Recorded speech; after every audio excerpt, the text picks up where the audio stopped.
What's up guys, Derek here with Tap and Turn Gaming, and I'm coming at you today with another EDH deck tech. Today's deck tech is the well-known, well-loved Karador Ghost Chieftain, but this is a little bit of a different take on him, as it is Spirit Tribal, so that'll be pretty fun. For those of you who don't know, Karador is an 8-cost Ghost Chieftain. He is a legendary creature, Centaur Spirit, a 3/4. He has a couple cool abilities. One of which is his cost is reduced by 1 colorless mana for every creature card in the graveyard, and that will actually reduce his general tax as well. So if he's died twice and he needs to cost 12, if you have 12 creatures in your graveyard, he'll still go down to just culling 3. He'll cost a green, a black, and a white, and that's pretty cool. And then his other ability is that during each of your turns, you may cast 1 creature card from your graveyard. So that makes a deck with him really resilient, as you can keep casting creatures from your graveyard. And there's some really cool and fun things you can do with that. But now I'm going to put him off to the side and go over the deck. First thing we'll go over is the lands. We run Temple of the False God, Terramorphic Expanse, Evolving Wilds, Bajuka Bog, Emeria the Sky Ruin, Mosswort Bridge, Cave of Koilos, Orzhov Guildgate, Godless Shrine, Scored Barrens, Orzhov Basilica, Golgari Rot Farm, Jungle Hollow, Overgrown Tomb, Llanowar Wastes, Golgari Guildgate, Selesnya Sanctuary, Temple Garden, Selesnya Guildgate, and Blossoming Sands, and Brushland, Command Tower, Sandstep Citadel, Rupture Spire. Then we run 1, 2, 3, 4 plains, 1, 2, 3 swamps, and we actually only run 3 forests. These 3 white bordered forests are actually being subbed in for plains until I can dig out 3 plains from in the Boxo land, but it should actually be 3 extra plains, but for now they're just forests. It is what it is. Sometimes you just don't have the cards readily available. I'm going to go over the artifacts now. 1 artifact, just a birthing pod, that's it. Everybody knows what it is, you know what it does, it's super powerful, it lets you chain your creatures, it's really, really good. I'm going to go over our enchantments now. We have an Oversold Cemetery, Spirit Bonds, Abzan Ascendancy, Grave Pact, Defense of the Heart, Glare of Subdual, Field of Souls, Dictate of Erebos, Palace Siege, and Debtor's Knell. Now we're going to go over our sorceries and instants.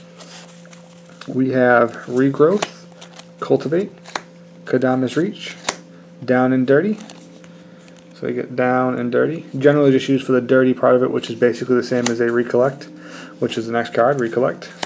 Genesis Wave, Wrath, Diabolic Tutor, Seek the Horizon, Explosive Vegetation, Patriarch's Bidding, Increasing Ambition, Diabolic Revelation, End Hostilities, Creeping Renaissance, See the Unwritten, Tooth and Nail, Plaguewind, and In Garrick's Wake. And up next we have is the creature base. And as this is a tribal spirit deck, you're going to see it's basically all spirits or creatures that specifically will help spirits or work well with them. So we have Kami of the False Hope, Ruin Ghost, Loam Dweller, Anafenza Kintree Spirit, Twilight Drover, Elder Pine of Jukai, Tesa Orzhov Scion, Hallowed Spirit Keeper, Karmic Guide, Infernal Kirin, Wall of Reverence, was it Custody Soulbinders, Sandsower, Cryptcast, Angel of Flight Alabaster, Reverent Patriarch, Divinity of Pride, Geist Honored Monk, He Who Hungers, Spiritmonger, Iname Death's Aspect, Yosei the Morningstar, Kyoki Sanity's Eclipse, Spirit of the Hearth, Kokusha the Evening Star, Primordial Sage, Bounteous Kirin, Luminous Angel, Eternal Dragon, Ayobi Who Splits the Heavens, Meogen of Night's Reach, Meogen of Cleansing Fire, and Meogen of Life's Web. I mean, this deck is really, it really is a spirit deck at heart. It really, you know, revolves around doing what spirits do and such.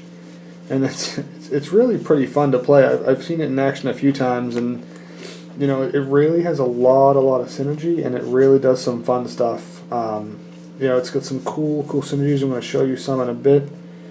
I'm just trying to find some of the cool things. It's almost got like the sort of machine kind of combos that you can really see.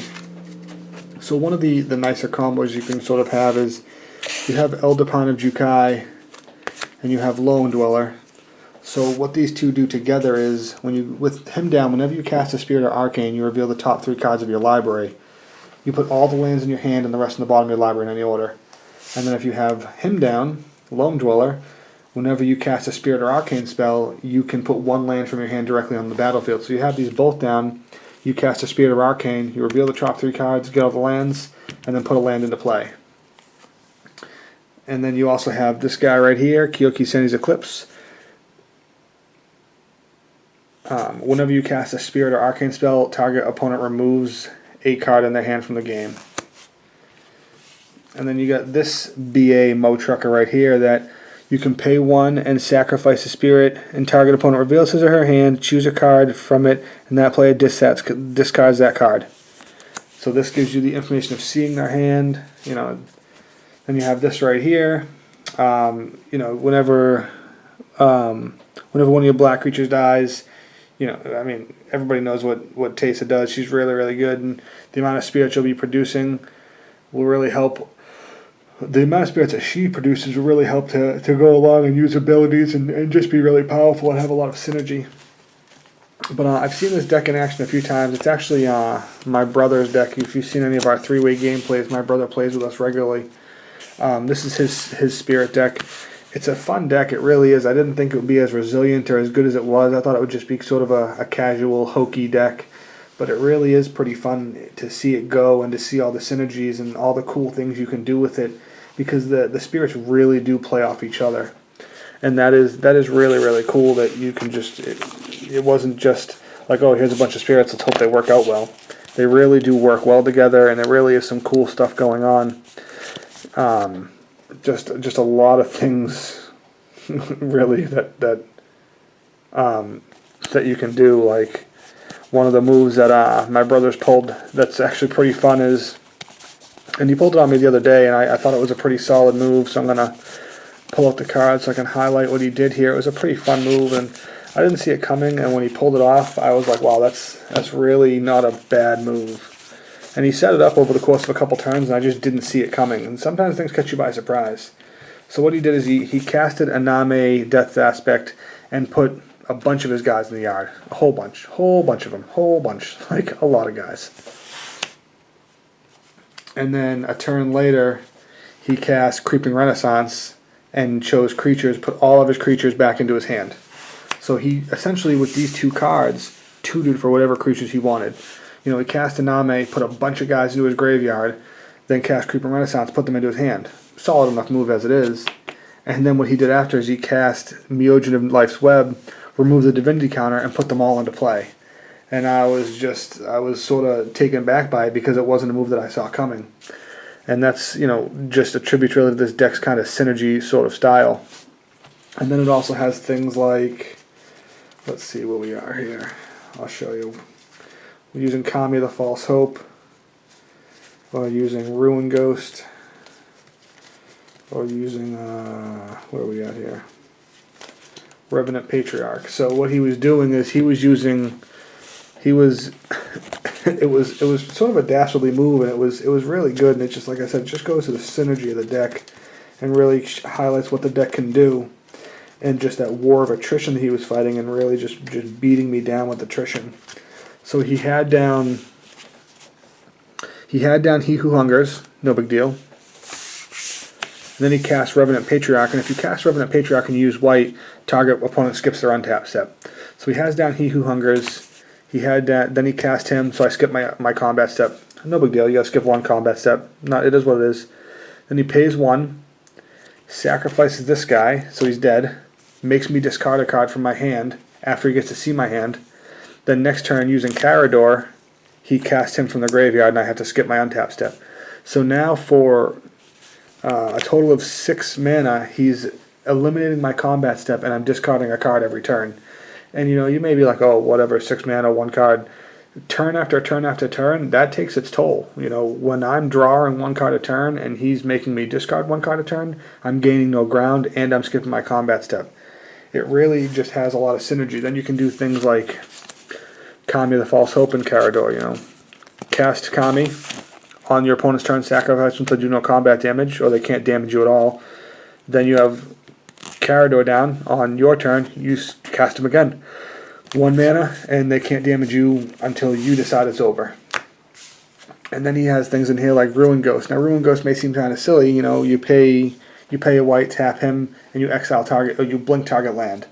Well, it's not a game anymore when he's blinking his Bojuka Bog and exiling my graveyard every turn, or when he is reusing his Mosswort Bridge whenever he wants to. Things like that are really, really good. Or when he taps his Ancient Tomb for, his Temple of the False God for 2, and then pays 1 white, taps this guy, blinks his Temple of the False God, it comes back and he uses it for 2 more mana. So you're turning 1 land into 3 mana because you had to use 1 visibility. It's just the synergies and the things that this deck can do is really fun. So if you're looking to build a nice casual spirit deck, it's by no means game breaking. It's by no means going to win you, every single game you play, but it will definitely catch people by surprise. It's definitely a fun deck, and I really recommend you check it out. We're going to be having some gameplays up with it soon. Hopefully you can really kind of see what it does. It's a fun deck. It's pretty cool. Again, it's my brother's deck. It's not one of mine or Jay's. It's got a lot of recursion between Debtor's Knell, Palace Siege,